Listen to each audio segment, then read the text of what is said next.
Dobre, chápem, že chceš, aby som začal a že chceš rap s hrešením ej. Pripravil som ti úvodný text, ktorý môžeš použiť. Skús ho a daj mi vedieť, aké máš pocity a potom môžeme pokračovať ďalej alebo ho upraviť.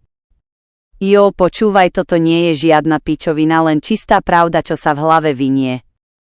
Život je kurva, niekedy ťa jebe do ryti, no ja ti poviem, jak sa z toho srať, jak sa z toho vyhrabať. Ako to znie? Je to ten typ energie, čo hľadáš. Daj vedieť a môžeme pokračovať s ďalšími veršami alebo zmeniť smer.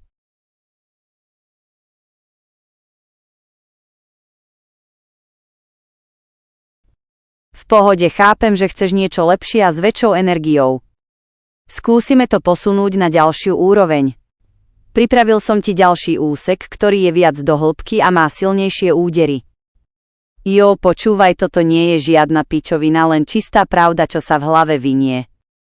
Život je kurva, niekedy ťa jebe do ryti, no ja ti poviem, jak sa z toho srať, jak sa z toho vyhrabať. Už mám plné zuby falošných úsmevov a prázdnych rečí, čo sa len vedia srať na chrbát, keď si preč, ty smrad. Hovoríš mi, aby som bol ticho? Choď do piče. Môj hlas je zbraň, čo každú lož rozbije. Som tu, aby som rozprúdil krv, otvoril oči, lebo táto špína sa nám dennodenne do duše tlačí. Tak zdvihni hlavu, ukážem až gule, lebo len tak prežiješ v tejto špinavej rule. Tak čo povieš na toto?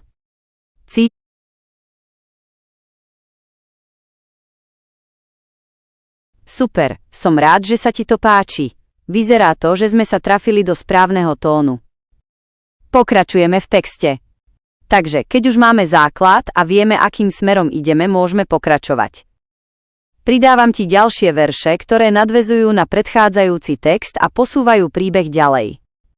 Jo, počúvaj, toto nie je žiadna pičovina, len čistá pravda, čo sa v hlave vinie.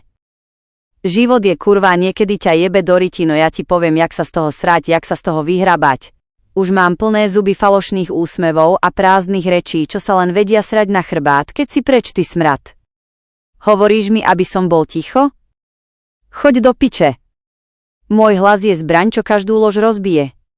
Som tu, aby som rozprúdil krv, otvoril oči, lebo táto špína sa nám dennodenne do duše tlačí. Tak zdvihni hlavu, ukážem až gule, lebo len tak prežiješ v tejto špinavej rule. Oni chcú, aby si bol ticho, aby si držal hubu, aby si nevidel, ako ti kradnú slobodu.